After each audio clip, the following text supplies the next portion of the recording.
حضرت سلیم، حضرت انس بن مالک کی والدہ، ان کے شوہر موجود نہیں تھے، انتقال کر گئے، تو حضرت ابو طلحہ انصاری کہتے ہیں کہ میں نکاح کرنا چاہتا تھا۔ حضرت ابو طلحہ بڑے سمجھدار آدمی تھے، زیرک تھے، مالدار تھے، عقل مند، دانا بندے تھے۔ انہوں نے پیغام بھیجا حضرت سلیم سے کہ تیرے ساتھ نکاح کرنا ہے۔ سمجھدار آدمی تھے، عقل مند تھے۔ حضرت سلیم کہنے لگی کہ آپ نے پیغامی نکاح بھیجا ہے تو آپ جتنے وزادار اور شریف آدمی، آپ کا پیغامی نکاح رد نہیں کیا جا سکتا، پر میری نکاح کی شرطیں بڑی سخت ہیں۔ میں نے کہا وہ کیا؟ کہنے لگی میرا حق مہر بڑا مہنگا ہے، اگر آپ میرا حق مہر ادا کریں تو وہ میں آپ سے نکاح کر لیتی ہوں۔ حضرت ثابت رضی اللہ تعالیٰ عنہ فرمایا کرتے تھے دنیا میں اتنا تگڑا حق مہر میں نے کسی بیوی کا نہیں دیکھا، اور اتنا خوبصورت بھی نہیں دیکھا جتنا حضرت سلیم کا حق مہر ہے۔ حضرت ابو طلحہ کہنے لگے بی بی تو حق مہر بتا، تیرا کیا حق مہر ہے؟ دیکھو ان لوگوں کا ایمان کتنا مضبوط تھا، تعلق کتنا گہرا تھا۔ سلیم کہتی ہے حق مہر دے دو، اور جو لفظ انہوں نے بیان کیے وہ اتنے شاندار ہیں کہ وجد کرنے کو دل کرتا ہے۔ فرمانے لگی بس حق مہر لوں گی، اس کے بعد کسی چیز کا سوال نہیں کروں، ساری زندگی خرچہ نہیں مانگوں گی، روٹی پانی کپڑا جو دو گے پہن لوں گی، پر ایک حق مہر وہ اگر دیتے ہو تو میں نکاح کر لیتی ہوں، اس کے علاوہ سوال کوئی نہیں۔ حضرت ابو طلحہ کہنے لگے بی بی بتا تو صحیح حق مہر کیا، تو رو پڑی۔ کہنے لگی تو غیر مسلم ہے، میرے نبی کا کلمہ پڑھ جا، یہی میرا حق مہر بن جائے، تو حضور کا غلام ہو جا، میں ساری زندگی روٹی نہیں مانگتی، میں کسی شے کا سوال نہیں کرتی، میں غریبی میں جیوں گی، میں تھوڑے پہ گزارا کروں گی، پر میرے رسول کا کلمہ پڑھ جا، یہ میرا حق مہر بن جائے گا۔ آپ یارو اس درد کو سمجھو نا، تو کلمہ پڑھ جا۔ حضرت ابو طلحہ کہنے لگے میں بھی دین کے بڑا قریب تھا، لیکن تیرا سچا اور سچا جذبہ بتاتا ہے کہ دین سچا ہے۔ فرمانے لگے تو اب نکاح کر چاہے نہ کر، میں نے مصطفیٰ کا کلمہ پڑھنے کا فیصلہ کر لیا، میں نے فیصلہ کر لیا ہے کہ اب میں نبی پاک کا کلمہ، اور میری یہ شرط نہیں کہ تو نکاح کرے چاہے نہ کرے، یہ وہ واحد حق مہر ہے۔ ایک بی بی نے حق مہر لیا ہے کہ تو کلمہ پڑھ، تو کلمہ پڑھ اور میں تیرے ساتھ نکاح۔ اللہ کرے اب بھی بیویاں ہوں جو کہیں کہ پہلے نمازی بن اور حمدید یاد کر، پہلے شریف النفس ہو، پر یہ تو بیویوں کی شرطیں نہیں۔ بیویاں تو کہتے ہیں قبضہ دے، تو اپنی کنجیاں دے، باقی کسی چیز کی ضرورت ہے۔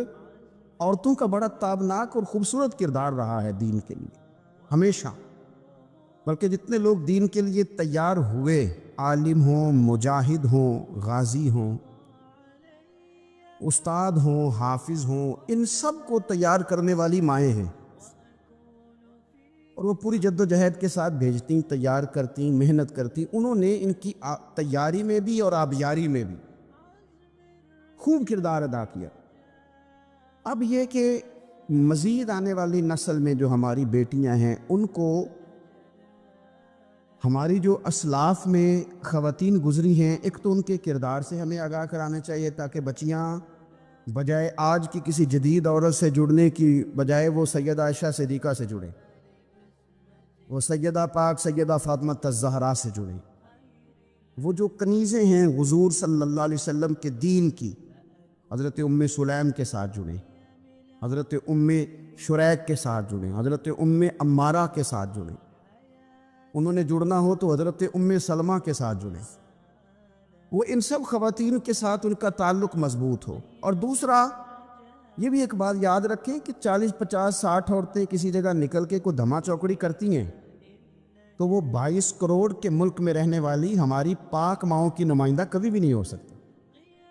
اس لیے دنیا ان کا چہرہ دیکھ کے، بلکہ ان کا مکروہ چہرہ دیکھ کے، ہمارے گھروں میں حیا کا پردہ پہن کے بیٹھنے والی عورتوں کو اس پر کبھی بھی وہ قیاس نہ کرے۔ الحمدللہ آج بھی مائیں پاک دودھ پلاتی ہیں تو رسول اللہ کا نام جپنے والے بیٹے پیدا ہوتے ہیں۔ تو اس لیے کوئی ایسی مایوسی، کوئی ایسی کمزوری، کوئی یہ نمائندہ نہیں ہے۔ یہ تو چونکہ دنیا میں ہمارے ہاں ہوتا یہ ہے کہ کوئی بندہ کوئی فضول بات کرتا ہے تو میڈیا اسے کوریج زیادہ دیتا ہے، تو لوگ سمجھتے ہیں پتہ نہیں کیا ہو گیا۔ ایسی کوئی بات نہیں ہے، یہ تو چند لوگ ہیں، وظیفہ خوار ہیں، خریدے ہوئے لوگ ہیں، اور ان کو جان بوجھ کے لا کے یہاں مسلط کیا جاتا ہے، معاذ اللہ پاکستان کی شکل دکھانے میں کچھ اپنے اس میں ملوث ہوتے ہیں تاکہ بگڑی ہوئی صورت لوگوں کے سامنے پیش کی جائے۔ یہ وطن ہے داتا علی اجویری کا اور بابا فرید الدین مسعود گنج شکر کا، یہ اللہ والوں کا وطن ہے، یہ حضرت محدث اعظم پاکستان کا وطن ہے۔ اس کے اندر اس طرح کے لوگ کس طرح پنپ سکتے ہیں؟ کوئی ان کا وجود نہیں۔ تو قرآن حکیم نے ہمیں کہہ دیا کہ جو بھی نیک عمل کرے وہ مرد ہو یا عورت ہو، تخصیص کوئی نہیں، ہو مومن مرد ہو چاہے عورت ہو، فَلَنُحْيِيَنَّهُ حَيَاةً طَيِّبَةً، ہم اسے پاکیزہ زندگی عطا فرمائیں گے۔ اللہ کے پیارے رسول صلی اللہ علیہ وسلم نے ارشاد فرمایا، حضور علیہ السلام ارشاد فرماتے ہیں کہ مختصر سی بات ہے مسند امام احمد بن حنبل میں، انسان کے لیے جنت میں چلے جانا نا بہت بڑی کامیابی ہے۔ کیوں؟ اس لیے کہ اللہ کا دیدار بھی جنت میں اور مدینے والے محبوب کا قرب بھی جنت میں نصیب ہوگا۔ رسول کائنات علیہ السلام کے قرب میں بھی جگہ وہی جنت میں ملے گی، وہیں سب اللہ والوں کی زیارت ہے، وہیں سب کے لیے انعامات ہے، وہیں سب کا بسیرا ہے۔ قرآن مجید نے کہا اصحاب الجنتی ہم الفائزون، اصحاب الجنتی ہم الفائزون، یہ جو جنتی ہیں یہ کامیاب لوگ ہیں۔ تو نبی پاک صلی اللہ علیہ وسلم نے مختصر بات ارشاد فرمائی مسند امام احمد بن حنبل میں، حضور فرمانے لگے عورت 5 نمازیں پڑھے، اپنے روزوں کی حفاظت کرے، یعنی رمضان کے روزے رکھے، فرمایا اپنے خامند کی اطاعت کرے، نماز روزے کی پابندی کرے، خامند کی اطاعت کرے اور اپنی شرمگاہ کی حفاظت کرے۔ تو حضور فرماتے ہیں پھر قیامت والے دن نہ اس کے لیے جنت کھول دی جائے گی، وہ جس دروازے سے چاہے جنت میں داخل ہو جائے۔ پر کھول دیا اللہ تعالیٰ نے اس کے لیے 2 ہی باتیں، ایک یہ کہ نماز روزے کا خیال کرے، خامد کی اطاعت کرے، شرمگاہ کی حفاظت کرے۔ تو جنت کے جس دروازے سے وہ چاہے گی نا اس کو داخلہ دے دیا جائے گا۔ تو عورتوں نے بڑے مضبوط ایمان کا مظاہرہ کیا ہے، مضبوط ایمان کا۔ پہلی مثال دیتا ہوں جناب ہاجرہ کی۔ حضرت ہاجرہ رضی اللہ تعالی عنہا حضرت اسماعیل علیہ السلام کی والدہ ہیں، جناب ابراہیم خلیل اللہ علیہ السلام کی اہلیہ ہیں۔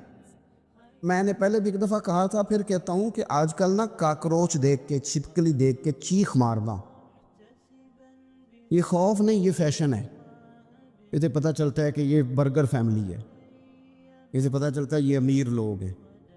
یعنی کاکروچ کھا جاتا ہے کہ چھپکلی کھا جاتی ہے، لیکن یہ نا جی وہ جی ہمارا بچہ چیخ مارتا ہے اس کو دیکھ کے، کیا مطلب ہے بڑا پڑھا لکھا جی، بڑی سوبر فیملی۔ یہ پڑھے لکھے نہیں، یہ بزدل ہونے کی علامت، کمزور پڑنا، ڈرنا، خوف کھانا، اللہ تبارک و تعالیٰ پر ایمان رکھتے ہوئے توکل میں کمزوری کرنا، معاذ اللہ۔ مسلمان کا تو یہ نظریہ نہیں نہ ہوتا، اور مسلمان عورتوں کا ہر وقت رونا کہ نصیب پتہ نہیں کیسے ہوں گے، پتہ نہیں کیا بنے گا، میرا تو کچھ بانے نہیں رہا، جب بات کرنا رو کے کرنا، جب سنانا دکھ کی سنانا۔ یہی حال ماں کا ہے، یہی بہن کا ہے، یہی بیٹی کا ہے، اللہ ماشاءاللہ کچھ اچھی بھی ہیں۔ تو اس قدر زیادہ کمزور نظریات مسلمان عورتوں کے نہیں ہوتے، اور پھر ساری زندگی اگر یاد کرنا ہے تو دکھ یاد کرنا ہے، سکھ نہیں یاد کرنا۔ زندگی کے اندر جہاں کسی جگہ آزمائش آئی اس کا ذکر روز کرنا ہے، اور جو آسانی آئی ان کو بھول جانا ہے۔ حضرت ہاجرہ کو جناب ابراہیم خلیل اللہ علیہ السلام چھوٹا سا بیٹا دے کے وادی غیر ذی زرعین میں چھوڑ آئے، اتنی سی کھجوریں، ایک مشکیزہ پانی کا۔ اس خاتون کو وہاں کھڑا کیا، دور دور تک آبادی کوئی نہیں، جنگل کا سما ہے، پرندے تک آ کے نہیں چہکتے، کوئی چیز نہیں دنیا کی، لیکن ایمان اس کو کہتے ہیں، طاقت اس کو کہتے ہیں، کلمہ پڑھنے کے بعد کھڑا رہنا اور اپنے توکل کو مضبوط رکھنا اس کو کہتے ہیں۔ حضرت ابراہیم واپس لوٹ رہے تھے تو جناب ہاجرہ نے ایک سوال پوچھا، بس ایک۔ جناب ہاجرہ عرض کرتی ہیں اللہ کے خلیل، یہ اپنی مرضی سے چھوڑ کے جا رہے ہو کہ رب کا حکم ہے؟ میرے مالک کی میرے بارے میں یہی فیصلہ ہے، یہی رضا ہے، یا آپ اپنی مرضی سے چھوڑ کے جا رہے؟ تو جناب خلیل علیہ السلام فرمانے لگے ہاجرہ نہیں، یہ رب کا فیصلہ ہے، یہ اللہ کی رضا ہے۔ تو آپ کو بخاری میں یہ لفظ ملیں گے، جناب ہاجرہ کہنے لگی پھر آپ فکر نہ کریں، اگر رب کا یہ حکم ہے تو پھر میرا رب ہمیں کبھی بھی ضائع نہیں کرے گا۔ یہ مضبوطی ایمان کی، یہ مضبوطی رب پھر ہمیں کبھی ضائع، او میرے ملت کی بیٹی اور بہنوں، ساری امیدیں خامن سے کیوں لگاتی ہو؟ ساری امیدیں بیٹے اور بھائی سے کیوں لگاتی ہو؟ ساری امیدیں دنیا سے کیوں لگاتی ہو؟ اس طرح کرو، اپنی ساری امیدیں اپنے رب کے ساتھ وابستہ کرو، رب کی رضا پہ، رب کے فیصلوں پہ راضی رہنا سیکھو۔ اگر تم یہاں ٹھہر گئی نا تو تمہارے پھر آنسو بہیں گے ضرور، پر اللہ کی بارگاہ میں پھر تمہاری دعائیں کے لیے ہاتھ اٹھیں گے ضرور، پر اس کا کرم طلب کر، پھر کمزور باتیں نہیں کرو۔ اس طرح ایمان عورتوں کا مضبوط تھا، اسی طرح ہماری جو اسلاف میں خواتین گزری ہیں صحابیات، ان کا نا تبلیغ کا جذبہ بھی بڑا مضبوط تھا، بڑا مضبوط تبلیغ کا جذبہ۔ حضرت ام شریک رضی اللہ تعالی عنہ قبیلہ بنو عامر سے تعلق رکھتی تھی، پر مکے میں آئی ہوئی تھی، گھر گھر جا کے رسول اللہ کا دین بتاتی۔ ان دنوں میں نہیں جن دنوں میں پھول پھینکے جاتے ہیں تبلیغ کرنے والوں پر، جن دنوں میں نعرے لگتے ہیں ان دنوں میں نہیں، ان دنوں میں جب چھپ چھپ کے لوگ دین کی بات کرتے تھے۔ حضرت زید بن ارقم رضی اللہ تعالیٰ عنہ کے گھر میں لوگ بیٹھ کے دین سیکھتے تھے۔ یہ خاتون، مجھے آج کہہ لینے دے یار، مجھے کہہ لینے دے، ووٹوں کی ضرورت ہو تو عورتیں گھر گھر چلی جاتی ہیں، ایک سیٹ کی ضرورت ہو تو بیویوں کو گھر گھر بھیج لیا جاتا ہے۔ یہ دیکھو، یہ ایمان ہے رسول اللہ صلی اللہ علیہ وسلم پر صحابیات کا، یہ کمال ہے کہ گھر گھر وہ بھی گئی ہیں، پر ووٹ کے لیے نہیں، رسول اللہ کے دین کے لیے، رسول اللہ کے دین کے لیے گھر گھر حضرت ام شریک جاتی، جا کے نا، اور وہ طریقہ تھا نا، عورتوں کو قائل کرتی، بڑے کٹھن حالات تھے اسلام پر، اعلانیہ کوئی بات نہیں کر سکتا تھا۔ حضرت ام شریک کہتی ہے میں عورتوں کو بلاتی، کہتی میری بات سنو، جب وہ قریب آتی تو میں نے نبی پاک کا دین بتاتی، سائیڈ پہ کر کے کونے میں نہ تھوڑا تھوڑا، اور یار آپ ذرا اس کا لطف تو لے، اس کا ذائقہ تو دیکھے۔ حضرت ام شریک کہتی ہے میں گھر گھر جاتی بتاتی، تو کافروں کو پتہ چل گیا کہ یہ تبلیغ کرتی ہے۔ انہوں نے مجھے بلایا، کہنے لگے تیرے برادری اور قبیلے کا مسئلہ نہ ہوتا تو ہم تجھے قتل کر دیتے، اب ہم تجھے واپس بھیجتے ہیں۔ چند مردوں کو میرے ساتھ کیا، مجھے گھوڑے اور اونٹ کی ننگی پشت پر باندھ لیا۔ ننگی پشت پر لمبا سفر کرنا مشکل ہوتا ہے، پسینہ آئے، بڑی تکلیف ہوتی ہے گھوڑے پر بیٹھ، اب وہ کوئی کجاوا نہیں، کوئی چیز نہیں، اسی طرح باندھ کے لے گئے۔ اور فرماتی ہیں کہ 3 دن اور 3 راتوں کا وہ سفر تھا، رستے میں وہ خود چھاؤں میں بیٹھتے اور مجھے باندھ کے دھوپ میں ڈال دیتے۔ 3 دن میں نے زمین پر چلنے والی کسی چیز کی آواز نہیں سنی، لیکن وہ جب نبی پاک کے دین کی بات پوچھتے تو میرا کلیجہ خوشی کے ساتھ ٹھنڈا ہو جاتا، آنکھیں کھل جاتی، اور میں کہتی کیا بات ہے میرے نبی پاک کے دین کی۔ اس کیفیت میں بھی وہ تبلیغ کی لذت اپنی جگہ موجود۔ حضرت ام شریک رضی اللہ تعالیٰ عنہ فرماتی ہے کہ جگہ انہوں نے مجھے لٹا دیا باندھ کر، پیاس بڑی شدید تھی، پانی پینے کو دیتے نہیں تھے، روٹی کھانے کو، ایک عورت کی بات کر رہا ہوں، یہ خاتون کی بات کر رہا ہوں۔ آج کل تو ہمارے بچے شام کو سالن ٹھیک نہ پکا ہو تو موبائل توڑ دیتے ہیں، یہ قوم نہیں میدانوں میں جا سکتی، جہاد نہیں کر سکتی۔ خاتون کہتی ہے کہ شدید پیاس تھی اور مجھے باندھ کے لٹایا ہوا تھا، مجھے جب تکلیف بڑھ گئی تو اچانک میں نے دیکھا پانی کا ایک ڈول برآمد ہوا ہے،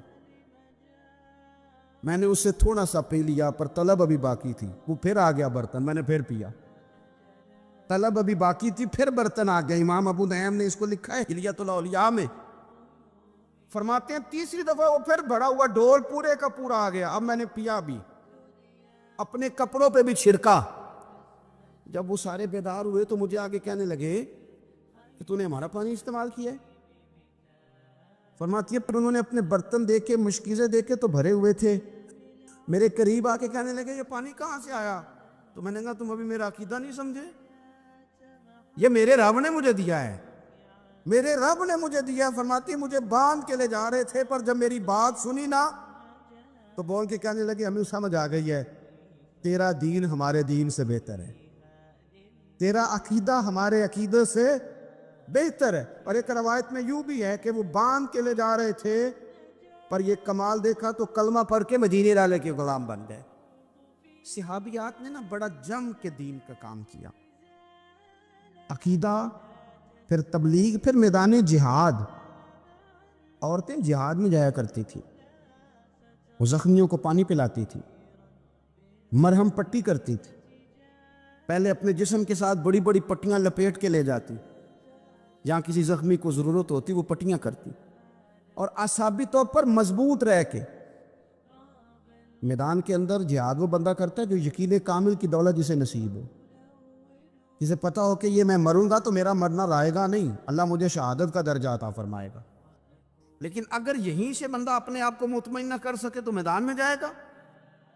یقین کامل ہو، اگر ہو یقین کامل پیدا تو پھر کٹ جاتی ہیں زنجیریں، پھر انسان آگے مضبوطی سے آگے بڑھتا ہے۔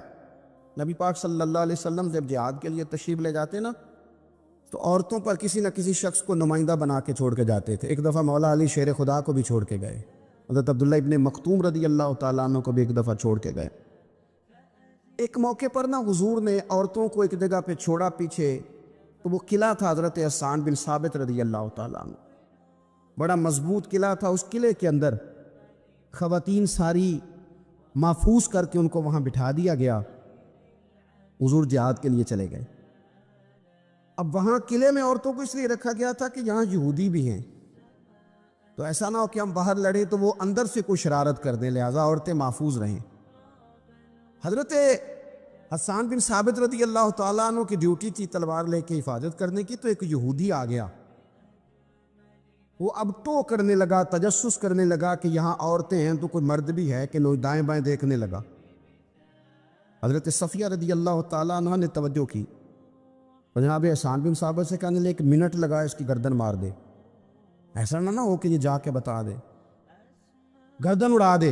حضرت حسان بن ثابت ذرا تھوڑی کوشش کرنے لگے، ارادہ کرنے لگے، آگے بڑھنے لگے، تو ابھی وہ تیاری میں ہی تھے تو حضرت صفیہ رضی اللہ تعالیٰ عنہ خود نکلی پیچھے سے ہو کے، ذرا سا ایک ستون کے پیچھے چھپی، ہاتھ میں بڑا سا ڈنڈا پکڑا، وہ آپ کے قریب سے گزرنے لگا۔ تو یہ خاتون کی بات کر رہا ہوں، خاتون کی، کسی مرد کی ضرورت ہے عورت کو تنگ کر جائے؟ شرط یہ ہے کہ عورت کے اندر بھی تو غیرت ایمانی ہو نا، اس کے اندر بھی تو وہ قوت ہو نا، ایسا نہ ہو کہ وہ کمزور پڑ جائے۔ ہاتھ کے اندر ڈنڈا تھا، جب وہ یہودی پاس سے گزرنے لگا تو اللہ اکبر کہہ کے بی بی نے اتنے زور سے مارا ڈنڈا، حضور کی پپھو نے ایک ہی ڈنڈا کھایا اور وہ زمین پہ ڈھیر ہو گیا۔ حضرت صفیہ نکلی اور جناب حسان بن ثابت سے کہنے لگی مجھے آتی ہے شرم، کیونکہ جب کسی کو مار دیا جائے تو اس کا مال مال غنیمت ہے نا کافر کا، اب اس کی زرہ اتارنی ہے، اس کی تلوار لینی ہے۔ فرمایا مجھے شرم آتی ہے، وہ مرد ہے، اس طرح کرو، مار میں نے دیا، سامان تم اتار کے لے آؤ۔ یہ قوت تھی مسلمان عورتوں کے اندر، یہ شوق تھا، یہ جذبہ تھا۔ ہمارے ہاں نا روز روز کی کمزوریاں، عورتوں کا روز آنسو بہانا اور جہاں بھی سنانا دکھ ہی سنانا، اس نے انہیں کمزور کر دیا۔ آپ کے ذہن پہ چیزیں سوار ہو جاتی ہیں نا، تو یہ جو مرد زیادہ رہتے ہیں نا عورتوں کے ساتھ، زیادہ وقت گزارتے ہیں، زیادہ داستانیں سنتے ہیں، ان میں وہ ساری چیزیں پیدا ہو جاتی ہیں۔ آپ نے ناراض نہیں ہونا، میں دعوے سے کہتا ہوں کہ جو جوان اپنی اماں کے اور ابا کے شکوے کرنے لگ جاتا ہے نا، اس نے 1.5 گھنٹہ باتیں سنی ہیں، بی بی ایسے مفت میں نہیں شکوے کر رہا، اس نے ہلکا ہلکا کہیں جی جی بھی کیا ہے، تو تب یہ ساری کہانیوں نے جنم لیا۔ آپ جس کی صحبت میں بیٹھیں گے اس کا کچھ نہ کچھ اثر، بلکہ عارف رومی تو کہتے ہیں کہ شیر کے بچے کو بکریوں میں چھوڑ دو، بکری بن جائے گا۔ شیر کے بچے کو بکریوں میں چھوڑو، وہ بکری ہے، اس لیے کہ شیروں کی صحبت بندے کو شیر بناتی ہے۔ حال پتہ کیا ہے کہ محبوب پیدا نہیں ہوئے تو باپ چلے گئے، ابھی عمر چھوٹی تھی، ماں کی کھل کے زیارت ہونا تھی کہ اماں بھی چلی گئیں، دادا کندھوں پہ کھلایا کرتے تھے، تو تاریخ کہتی ہے کہ دادا کا جنازہ اٹھا تو پیچھے پیچھے حضور بھی آنسو بہا رہے تھے۔ ایک وفادار بیوی ملی تو اپنے وقت پہ سیدہ ختیجہ بھی چلی گئیں، ایک ٹائم آیا تو جناب ابو طالب بھی رخصت ہو گئے۔ مکے سے حضور کو اتنا پیار تھا وہ چھوڑنا پڑا، صادق اور امین کہنے والوں نے حضور کی دعوت کو قبول کرنے سے انکار کر دیا، تو رسول کریم نے اپنی پیشانی پر کسی قسم کا کوئی شکن نہیں آنے دیا۔ رسول پاک مدینے آئے تو لوگ تلواریں لے کے بدر میں آ گئے لڑنے، شہید کرنے، حضور وہاں بھی کوئی پریشان نہیں ہوتے۔ میدان احد آیا تو نبی پاک نے اپنے چچا کو کٹے ہوئے وجود میں دیکھا، نکلی ہوئی آنکھوں میں دیکھا، کٹے ہوئے ہونٹوں میں دیکھا. کسی جگہ میرے رسول پاک صلی اللہ تعالی علیہ وسلم شکوہ کرتے دکھائی نہیں دیتے. حضور کی وہ بیوی سیدہ عائشہ صدیقہ رضی اللہ تعالیٰ عنہ، جن کی پاکی کا رب بیان کرے، ان پر منافقین نے الزام لگا دیا. اتنے پاک گھرانے پر لوگوں نے انگلی اٹھائی. میرے رسول نے آنسو بہائے، پر کسی جگہ حضور پریشان ہوتے دکھائی نہیں دیے. ہم ڈھونڈنے لگے، تلاش کرنے لگے. جب دروازہ رسول پہ گئے تو حضور خود بولے. میرے رسول فرمانے لگے، میرے غلاموں یاد رکھنا، یہ صبر میری چادر ہے، یہ صبر میری چادر ہے، یہ حوصلہ میری چادر ہے. سیدہ عائشہ صدیقہ رضی اللہ تعالیٰ عنہ فرمایا کرتی تھی، لوگوں مجھے اللہ کی عزت کی قسم، میں نے حضور سے بڑھ کر کسی کو صبر کرنے والا نہیں دیکھا، کسی کو حوصلہ کرنے والا حضور سے بڑھ کے نہیں دیکھا. امت کو کیا ہو گیا؟ یہ چوراہوں پہ لڑ رہی ہے، چوکوں پہ لڑ رہی ہے. گھر ہیں کہ فساد کے آئینہ دار بنے ہوئے. لوگ آ کے رو پڑتے ہیں کہ جناب بھائیوں کا سلوک نہیں، کوئی دعا کر دیں. رو پڑتے ہیں جناب ابا کے ساتھ بھی لڑائی ہو جاتی ہے، کوئی تعویذ دے دیں. ذرا حوصلہ نہیں، صبر نہیں. کسی جگہ ٹھہرنا تو سیکھو میرے عزیز. کسی جگہ او یارو آؤ نا. میدان کربلا کے 2 سبق، استقامت اور صبر. کتنا درجہ ہے سیدنا بلال حبشی کا. میں تقریر کر دیتا ہوں، آپ سن لیتے ہیں، لیکن کبھی وہ انداز بھی تو دیکھو نا. حضرت بلال، او میرے دوست، جیل کے اندر بندے کے ہاتھ نہیں باندھے جاتے، پیر نہیں باندھے جاتے، پر لوگ جیل میں روتے ہیں، تڑپتے ہیں.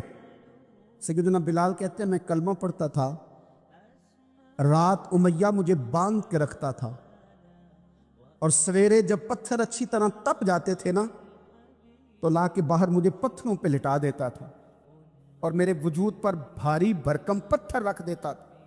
سننا ذرا، تصور میں لانا، بھلا میں کیا کہنے لگا ہوں. حضرت حسان بن ثابت رضی اللہ تعالیٰ عنہ فرماتے، میں مکہ مکرمہ آیا حج یا عمرے کے لیے، تو میں نے مسجد نبی کے جو آج مؤذن بلال ہیں، میں نے ان کا یہ رنگ دیکھا کہ مکے کے بچوں نے ان کے گلے میں رسی باندھ کے نا تو ہاتھوں میں پکڑی ہوئی ہے، اور مکے کے بازاروں میں نا ان کو کھینچتے ہیں، لے جاتے ہیں. میں نے ایک شخص سے پوچھا کہ کیا ماجرا ہے، کیا معمہ ہے؟ تو بتانے والوں نے بتایا کہ یہ کالے رنگ کا حبشی غلام مار سارا دن کھاتا ہے، اس کے ساتھ لوگ وہ سلوک کرتے ہیں جو اذیت ناک اور خوفناک ہے. سارا دن مار کھاتا ہے پر اپنی زبان پہ خدا کا نام لیتا رہتا ہے، محمد مصطفیٰ کا نام لیتا رہتا ہے. او تینوں لب دیاں آپ گواچے، سانو اپنی خبر نہ کوئی، اویخنا ساتھوں پارے نی ککھ گلیاں. ہن تے آکھ دے لوگ شدائی، اسی ننگ نموس دا ساڑ کے چولا، گل پہنے ہے تاج گدائی. اوے سجنا اپنا آپ گوایا ہے، تاں یار نے چاتی پائی. بھائی اس طرح کا لوگوں نے بھی انداز دیکھا، لیکن ہمارا یہ حال ہے کہ کسی جگہ بھی ٹھہراؤ نہیں، کسی جگہ بھی ٹھہراؤ نہیں، کسی جگہ بھی صبر نہیں، کسی کام پر بھی استقامت نہیں. ہماری دوستیاں روز ٹوٹتی ہیں، تعلقات روز کمزور پڑتے ہیں. ہم بڑے جوش کے ساتھ آگے بڑھتے ہیں اور بڑے بڑے اعلانیہ وعدے کرتے ہیں. کون سی چیز ہے جو ہمیں کمزور کر دیتی ہے؟ سوائے اس کے کہ ہمارا نفس کمزور ہے، سوائے اس کے کہ ہمارا نظریہ کمزور ہے، سوائے اس کے کہ ہمارے اندر وہ طاقت نہیں جو ہمیں استقامت پہ لا کے کھڑا کرے، جو ہمارے اندر حوصلہ پیدا کرے. یاد رکھنا، میدان کربلا کے اندر حضرت سیدنا امام حسین رضی اللہ تعالیٰ عنہ کا جو حوصلہ تھا وہ اتنا مثالی تھا، اتنا مثالی تھا، اتنا مثالی تھا. ایک جنازہ گھر میں اٹھ جائے نا، اور خدا معاف کرے وہ کسی جوان کا ہو، تو بوڑھے کی کمر کئی روز کھڑی نہیں ہوتی. لیکن کربلا کے اس شاہ سوار کی کہانی بھی سننا میرے بھائی، جو اپنے کندھے پہ صبح سے لاشیں اٹھا کے لا گئے. صبح سے امام علی مقام لاشیں اٹھا کے لاتے. حضرت قاسم بن حسن کا لاشا اٹھا کے لا کے رکھا. حضرت علی اکبر شہید ہو گئے, آواز دی ابا جی سنبھالنا, تو لاش مبارک اٹھا کے رکھی. جناب علی اصغر کی لاش اٹھا کے رکھی. بھائی بڑے پیارے ہوتے ہیں, بڑے ہی پیارے ہوتے ہیں. نہ مانیں ہم اپنی اولادوں کے سامنے, پر بڑے پیارے ہوتے ہیں. اتنا مرضی شکوہ کریں, بھائی پائیاں دیاں باواں ہوندے تے بھائی پائیاں دے ویری, بڑے پیارے ہوتے ہیں. کیا کریں, بھائی جو ہوئے نہیں ان کی تکلیف سہی جاتی. حضرت عباس رضی اللہ تعالیٰ عنہ تو جب امام علی مقام اٹھا کے لا رہے تھے, 1 منٹ کے لیے رکے اور کہنے لگے, اللہ اب میری کمر کمزور پڑ گئی ہے, میرا بھائی چلا گیا تو پیچھے سے نا کچھ کمزور پڑ گئی ہے. اتنی ساری میتیں اٹھا کے لا کے, اتنا حوصلہ حسین ابن علی کا. پھر جا کے امام علی مقام گرم ریز سے تیمم کرتے ہیں, پھر وہ گھوڑے پہ بیٹھتے ہیں, پھر وہ ریجز پڑھتے ہیں, پھر وہ خطبہ دیتے ہیں, پھر وہ حق کا اعلان کرتے ہیں, پھر وہ ظلم کو للکارتے ہیں, پھر وہ 56 سال کے بڑھاپے میں جب میدان میں گھوڑے کو ایڑی لگا کے آتے ہیں اور اس طرح کاٹتے ہیں یزیدیوں کی کمر کو, گلوں کو, کہ عمر بن سعد کہتا ہے اکیلے اکیلے نہ جاؤ, یہ کوئی معمولی ہے, یہ علی حیدر کا لال ہے. اکیلے اکیلے جاؤ گے تو لشکر کاٹ دے گا, یک بارگی حملہ کرو, یک بارگی. پھر ہو سکتا ہے حسین تمہارے قابو آئے. امام علی مقام میدان کربلا میں جب تیر کھا رہے تھے تو تجھے حوصلہ سکھا رہے تھے, مجھے حوصلہ سکھا رہے تھے. جب وہ میدان کربلا میں نیزے کھا رہے تھے, زخم لے رہے تھے, تو ڈٹنا سکھا رہے تھے, حوصلہ کرنا سکھا رہے تھے. بات بات پہ کمزور پڑنے والوں, ملت کے جوانوں, ابھی تو تم نے بہت سارے اجالے لانے ہیں, ابھی تو کئی اندھیروں سے لڑنا ہے, ابھی تو کئی شمع جلانی ہے, ابھی تو بہت سارے گھر ہیں جو منتظر ہیں کہ تم انقلاب لاؤ, ابھی تو بہت ساری آبادیاں ہیں جہاں تم نے امن قائم کرنا ہے, ابھی تو بہت سارے شہر ہیں جہاں سے تم نے ظلم مٹانا ہے, ابھی تو بہت ساری جگہیں ہیں جہاں تمہارے نام کے دیپ جلیں گے, جہاں تم جا کے اسلام کے نام کی تختی لگاؤ گے. ابھی تو بہت سارے مینارے ہیں جن پہ تم نے لا الہ الا اللہ محمد رسول اللہ کے نام کا جھنڈا لگانا ہے. ابھی تو آگے بڑھنا ہے, ابھی تو بہت سارا کام کرنا باقی. اقبال کہنے لگے کہ وقت رخصت ہے کہاں, کام ابھی باقی ہے, اور لوگوں نور توحید کا اتمام ابھی باقی ہے. اور ایک شاعر اور بولے, وہ کہنے لگے مسلمانوں نہ گھبراؤ, خدا کی شان باقی ہے, ابھی اسلام زندہ ہے, ابھی قرآن باقی ہے. کافر کیا سمجھتے ہیں جو ہم سے روز الجھتے ہیں, ابھی تو کربلا کا آخری میدان باقی ہے, ابھی تو بڑھنا ہے, آگے سفر کرنا ہے. کمزور نہ پڑے. اپنی زندگی کے اندر کسی جگہ بھی بیماری بھی آ جاتی ہے, تکلیف بھی آ جاتی, آزمائشیں بھی آ جاتی, غریبی بھی آ جاتی, یہ آنے والی چیزیں ہیں تو آ جاتی. اپنی زندگی میں صرف 2 4 5 چیزوں کو لاگو کر لیں. ایک تو مخلص زندگی گزاریں, ریاکار زندگی نہ گزاریں. جو لوگ ریاکار ہوتے ہیں وہ بزدل ہوتے ہیں, جو ریاکار ہوتے ہیں وہ دکاندار ہوتے ہیں, جو ریاکار ہوتے ہیں وہ اداکار ہوتے ہیں, جو ریاکار ہوتے ہیں ان کے پاس ایک کریکٹر رہ جاتا ہے, اندر ان کے کچھ بھی نہیں ہوتا, خالی ہو جاتا ہے سارا. زندگی میں مخلص بنیں گے تو دلیر ہو جائیں, اخلاص کے ساتھ آپ زندگی میں سفر کریں, آپ مخلص ہو جائیں. میرے رسول پاک صلی اللہ علیہ وسلم نے فرمایا مخلص ہو جاؤ, اللہ کے رضا والے ہو جاؤ, مخلص ہو جاؤ, تمہارا تھوڑا عمل بھی تمہارے لیے زیادہ ہو جائے گا, تمہیں کفایت کر جائے گا تھوڑا عمل. اللہ کے علاوہ کسی سے ڈرنا چھوڑ دیں, غیر کا خوف دل سے نکال دیں, خوف نکال دیں, اپنی زندگی میں غیر کا خوف نکال دیں. نکال پھینکیں آپ امیروں کا خوف, نکال پھینکیں دنیا کیا کہے گی. یاد رکھنا عزتیں بھی رب دیتا ہے, ذلتیں بھی اس کی مشیت کا تقاضا ہوتی ہیں, رزق کا مالک بھی اللہ ہے. حضرت مولا علی سے کسی نے کہا کہ آپ اپنے ساتھ حارس کیوں نہیں رکھتے, گن مین کیوں نہیں رکھتے, باڈی گارڈ کیوں نہیں رکھتے؟ تو حضرت علی فرمانے لگے موت سب سے بڑی محافظ ہے, وقت سے پہلے آتی نہیں, آ سکتی نہیں. آپ غیر کا خوف نکال باہر پھینکیں. ایک جملہ میدان کربلا میں امام حسین نے کہا تھا, ایک جملہ اور وہ جملہ اتنا طاقتور ہے کہ اگر سونے کے پانی سے لکھا جائے، ہیروں سے تولا جائے تو یہ ساری چیزیں کمزور پڑ جائیں۔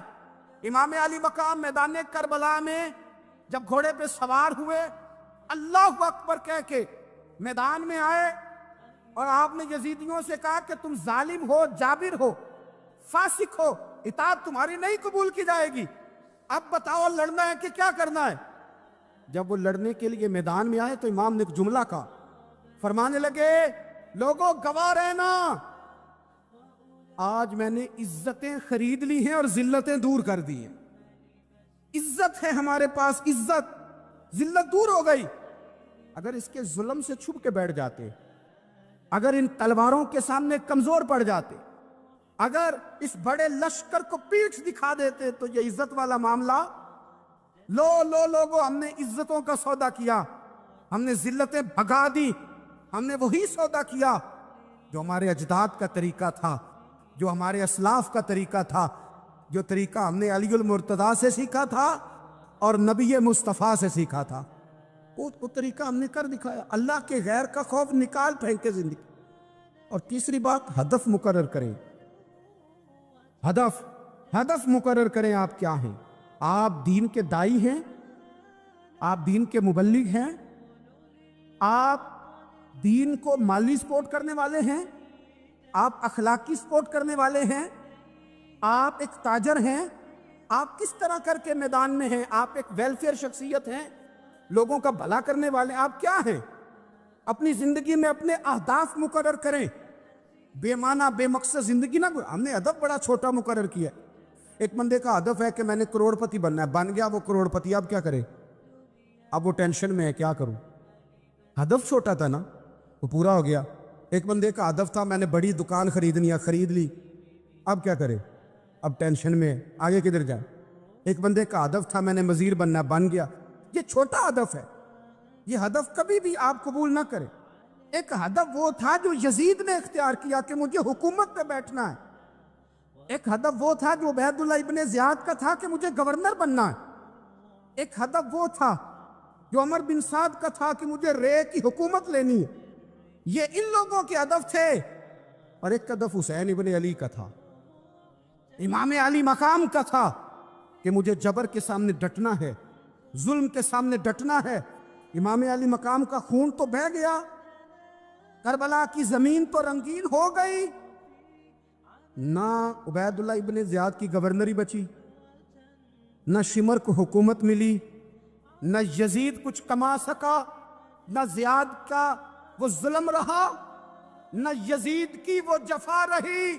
جو رہا تو نام حسین کا، جو رہا تو نام حسین کا، جس سے زندہ رکھتی ہے کربلا۔ جو رہا تو نام حسین کا۔ چھوٹے اہداف نہ مقرر کرو۔ یہ کیا بات ہوئی؟ ایک کونسلری پہ سارا کچھ ہار دینا، ایک بچے کے میڈیکل کالج کے داخلے پہ سارا کچھ ہار دینا، ایک ہلکی چیز سفارش پہ سارا کچھ ہار جانا، ایک بڑے آدمی کے نام فوٹو آ گئی اور تو سارا کچھ ہار کے بیٹھ گیا۔ نہ اپنی قیمت تھوڑی نہ لگا، جگہ جگہ نہ بکا کر، جگہ جگہ نہ اپنے آپ کو سیل کیا کر۔ ہمارے سودے ہو گئے، ہمیں حضور نے خرید لیا، مدینے کی گلی میں سودا ہو گیا۔ سودا کس نام پہ ہوا؟ ہم نے صرف اتنا کہا کہ یا رسول اللہ میدان محشر کہہ دینا کہ وہ دیکھو ہمارا غلام آ رہا، بس اتنی سی بات پہ سودا ہوا۔